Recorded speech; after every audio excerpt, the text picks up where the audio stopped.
Hi everybody, it's David Fleming here from the Toronto Realty Group, and welcome back to this week's Pick 5.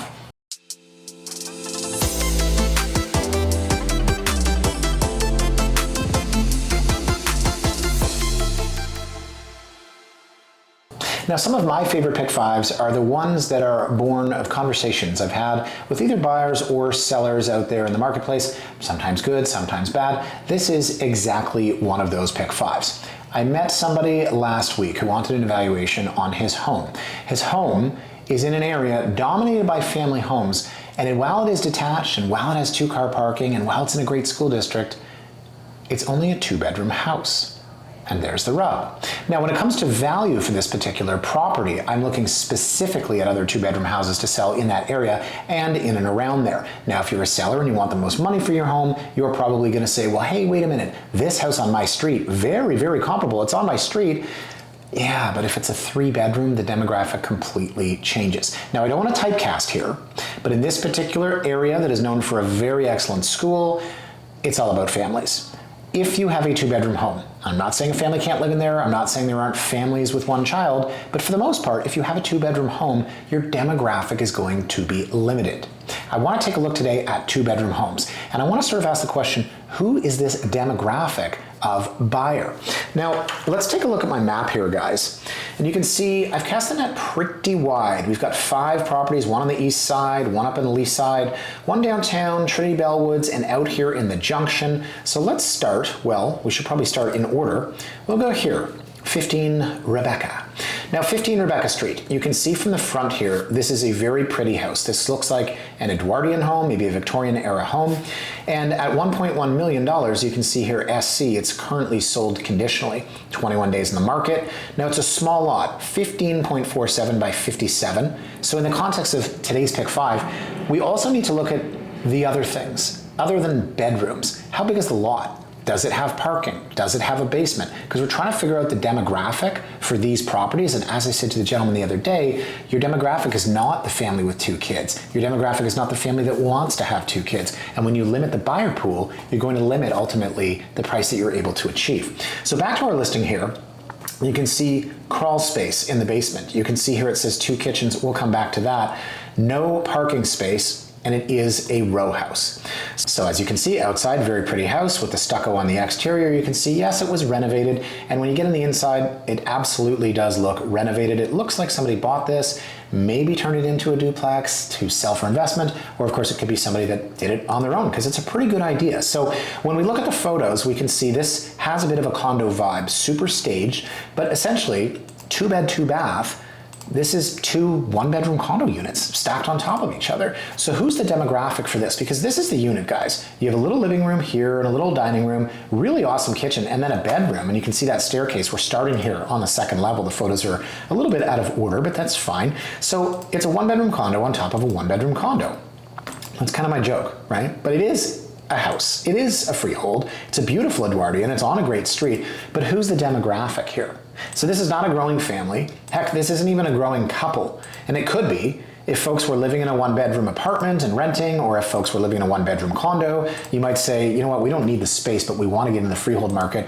Why don't we buy, you ready for this? Downstairs, here we go, a duplex. Yeah, 2-bed, 2-bath. Here's the other unit. This is on the main floor. So you can see kitchen, nice little faux brick wall. This is 2 units. As I'm jokingly saying, it's a 1-bedroom condo on top of a 1-bedroom condo. There's a photo of beads on a book. All right, We've got 4 guitars, so we know we're extra cool. And you can see, ooh, yeah, I like that. I like the spray paint on the wall of the skull. That's how I know I'm in Queen West. And there's our backyard.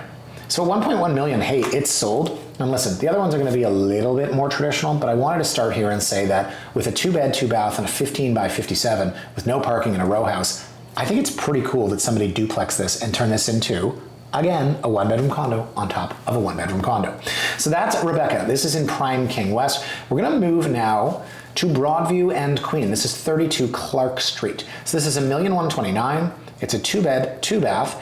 Both of them, as you can see, have at least a shower. It's a 16 by 60. Now we're semi-detached, okay? We have no parking, and we have a partly finished basement. Now let's scroll down here, and we can see Where does it say offers anytime? Well, it doesn't, but oh, it does. There you go. Offers anytime. I'm highlighting that for you.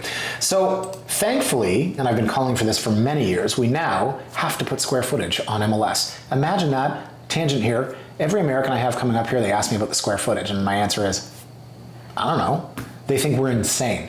They're like, what's the square footage of this house? Well, it's a 35 by 150 foot lot. What's the square footage of this house? It's actually 4 beds and 5 bathrooms. MLS, Treb have now told us we have to put square footage on here, and I still think most agents are just gonna make it up. So here we go. You've got the angel brick and the siding on the outside. It's not the most beautiful house, but on the inside it is fully renovated. And as I said, their measurements show it's about 1,000 square feet. So the $1,129,000 with offers anytime, Broadview, it's a nice house. It's all you really need if you're coming from a condo. We have a big living, we have a big dining. Yeah, you could open this up a little bit out here, walk through to the kitchen, walk with me, folks. To get through all these photos, oh my goodness, right? Living dining's huge, and then kitchen, yeah, it's a bit snug, right? And maybe we could upgrade this a little bit. We've got our stone counters here, our wood counter here. You can see this edge here isn't quite finished, so there's a little bit of TLC to be done. And I might say, I'm just gonna use my arms, but between here and here, there's not a lot of room to walk through. So I'm looking at this and thinking, is there plumbing in here? Is that the dishwasher?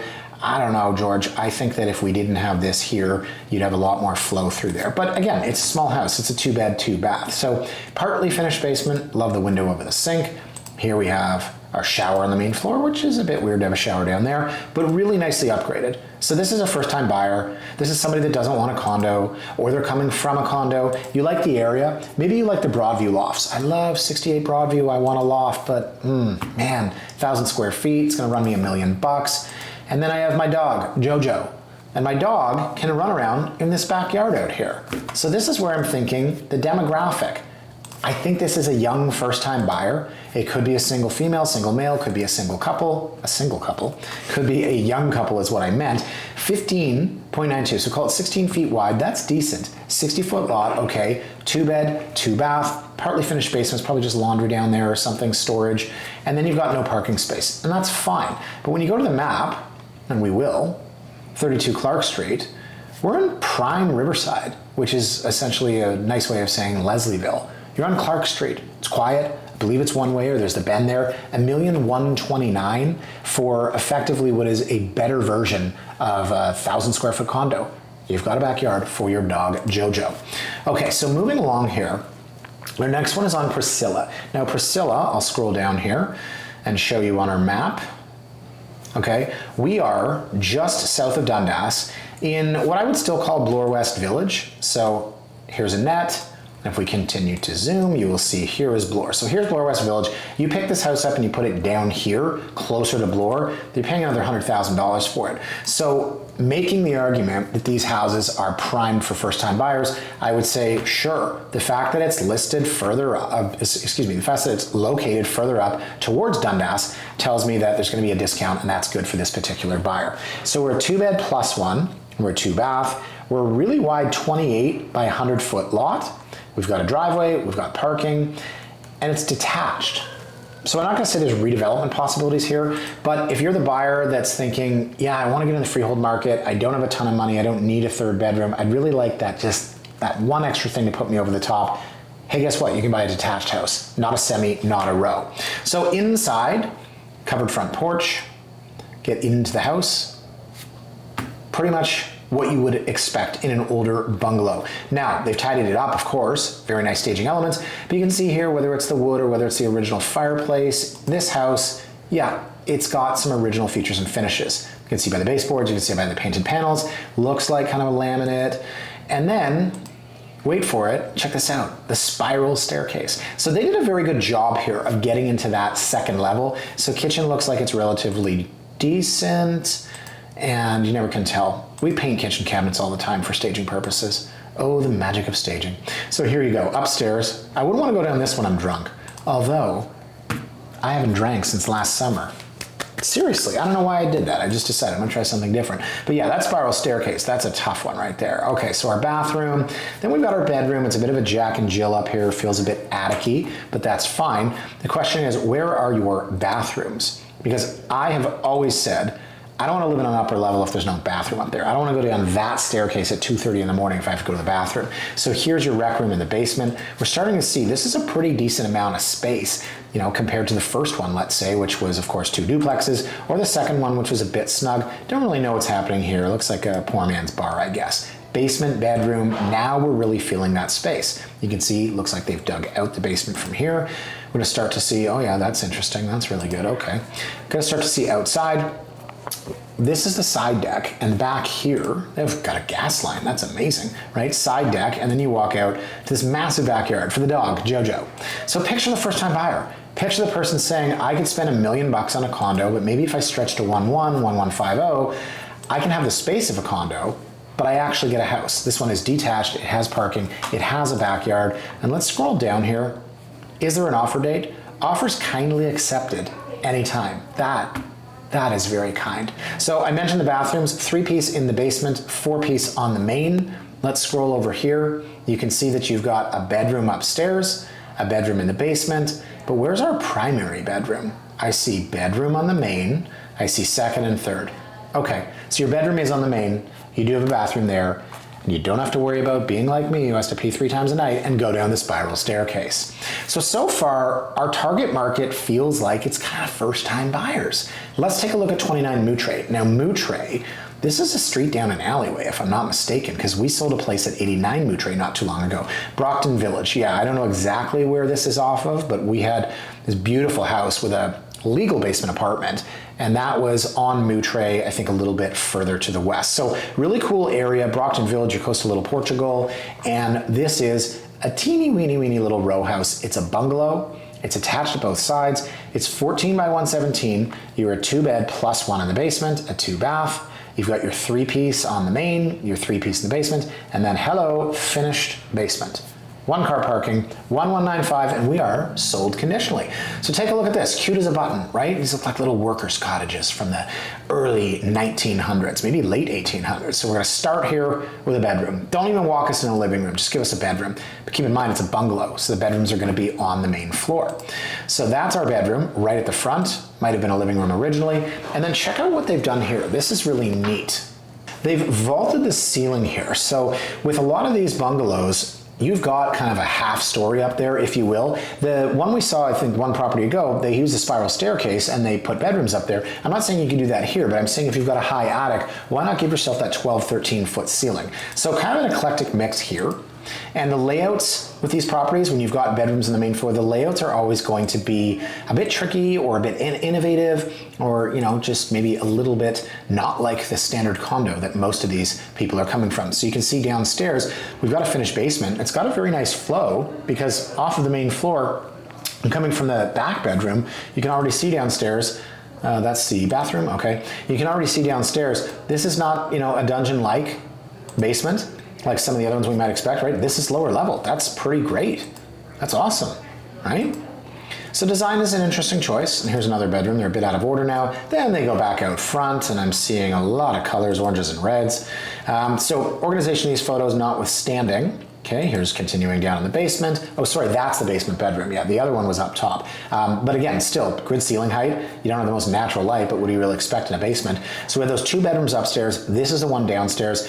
I don't want to say the bedroom is the basement is what impresses me the most about this one, but this piece of furniture and these couches and this blue wall notwithstanding, and maybe these lights up here, you have a ton of square footage down here. You have the opportunity to maybe modernize this a little bit, but you got great ceiling height, great square footage. You already have 2 bedrooms upstairs, 1 bedroom downstairs. This house is huge. It really is. And you have the main floor with that vaulted ceiling. So tons of space here. This could be for the family. I would say based on the location, yeah, you're probably getting the first-time buyer. You're probably getting folks coming from a condo or who have been looking at a condo. Little outdoor space. But if you are one of those folks coming from a condo, this would be a pretty sweet terrace. So sure, pick it up and put it next to this house. Now I think there's a photo of the graffiti in the alleyway. Yeah, there you go. That's pretty cool. That's your garage. You've got the elephant there. Wonderful. And there we go. We're growing hydrangeas. I pulled all my hydrangeas out last fall. They were Guinness Book of World Records. These things, no word of a lie, were 12 feet tall. I don't understand. And my neighbor, when I said I took down those hydrangeas, this old lady goes, yeah, I think that was a very good decision. They were looking pretty unsightly. Really wanted to figure out, they put steroids in those hydrangeas when the builder put them in. All right, last house here, guys, is 2 Glenvale Avenue. So this is in Leaside. Now we're gonna look at this, and we're gonna say Leaside, total familyville. So far it's been first time buyers. Demographic, I've been talking about single people, I've been talking about Jojo the dog coming from condos. We're 1299. We're 2-bed, 2-bath, so we have our 3-piece downstairs, we have our 4-piece upstairs. We're in a very wide 24 by 133. Now in Leaside, that's actually not huge, but relative to the stuff we just saw, most of which was downtown, this is really big. We have a private driveway. We have a detached garage. We have, it says 1 car parking in the garage, 2 car in the driveway. This is a massive home compared to where we just looked. But again, price point a little bit different. We started at 1.1, 1.129, 1.149, 1.195, and now we're upwards of 1.3. So very pretty from the outside. As I mentioned, that private drive, that goes a really long way. If you are up in Leaside, I'm going to assume that you've got a car. Downtown, you just ride your bike. It's powered by your own sense of self-satisfaction. Okay, I think I stole that line from The Simpsons. So inside, this is a very traditional layout, very traditional staging, pretty big living room. Then you've got this staircase. I feel like I've been in this model house so many times. Staircase, see with these little pillars and this awning here. It's almost like, I feel like it's like as a kid when you were at the CNE crawling through that funhouse situation. See what I mean with the stairs? Because it's all enclosed and it curves around the side. Not quite the fire pole, right? See what I mean? Like this down here. Maybe you know, maybe you don't. Okay, so dining room at the back, which is offset by a kitchen that still has the original freestanding wall. Some folks are gonna wanna take this out. But now based on this demographic and this price point, I'm thinking, let's say you're the Leaside buyer and you can't get up to the $1.6 million semi-detached.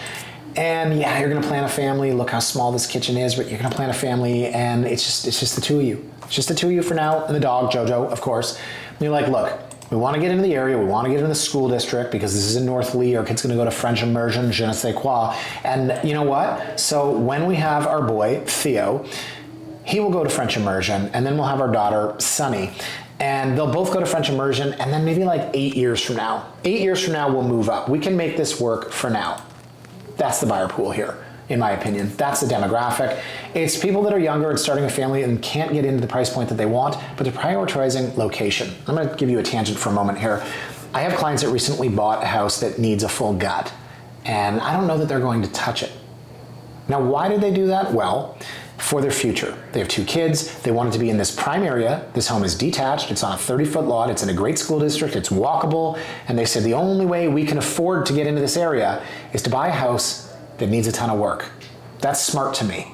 So this house doesn't need a ton of work. What I'm saying is, if you want to sort of put mom and dad or whoever and whoever on the back burner and do what's best for your kids, for their future, I think the target market for this particular house is somebody that says, I want to be in North Leaside, I want to be in Leaside, I want to be in this quiet, family-friendly area, I want my kids to go to French immersion, I don't even have any children yet, but I can't afford the house that I want. So I'm gonna buy this 2-bed, 2-bath, I'm gonna plant roots, I'm gonna get my kids in the school district, and we'll figure the rest out later. That's the demographic for this house. So the rest of the house, let's take a look. This is a really, really great house. Oh my gosh, I feel like I have that exact same, I do. I need to show this to my wife. We got that at Urban Amish. Urban Amish, I wanna say in like 2012, it was on Parliament Street. And when I went to pick it up, I had to carry it home. I carried it over my head, and a massive gust of wind came and picked the damn thing up. Cool story, David. Yeah, no, I'm gonna send that to my wife. Urban Amish, where do we have that right now? I think we put it up in the kids' playroom or something. Okay, there's a window into David's life. Our kids have a playroom. It's an extra bedroom. We turned it into a playroom. Don't judge me. Here's the basement. We've staged it with a Peloton. Really good space. This is your man cave, your rec room, your kids' play area. It's not in a bedroom. Okay, and then you've got your bathroom, excuse me. And then you've got your laundry room. So let's take a look at the backyard for Jojo the dog. My dog's name is Bella, by the way. I don't know why I thought of Jojo. Okay, there you go. That's a pretty good backyard. Jojo can go to town out there. Actually, here is where your son, Liam, can run button hook patterns. You can turn him into a little football player. That's a big backyard. There's a lot to like about this house. There's a lot to like about this location. Leaside, of course, I was born and raised there, so far be it for me to say I'm exceptionally biased. Anyways, guys, so that is the 5 properties. Those are the 5 properties I wanted to look at. And going back to the conversation I had with the would-be seller that has the 2-bedroom house, I think we've kind of proven today that the demographic is primarily going to be first-time buyers. It's going to be folks that don't have large families, or maybe folks that don't have any family. It could be the power couple that don't want kids, but they want a bedroom for the office. And ultimately, I don't think that the buyer pool as a whole is going to absorb all of these properties. So if you're a seller, when you're pricing, when you're strategizing, you need to consider, do I have a home that's going to appeal to the entire buyer pool, or do I have a bit more of a specialty home? And if that is the case, you might not do the list low, hold back offer strategy, because you might only be appealing to 20% of the buyer pool. I feel like that's one of those and now you know lessons from the 1980s. Right? Remember at the end of G.I. Joe when they'd come out and they'd be like, don't get in strangers' vans, and they'd be like, and now you know. True story, Google it if you've never heard of it. Guys, thanks so much for watching. As always, have a fantastic weekend, and we'll see you next week. Bye for now.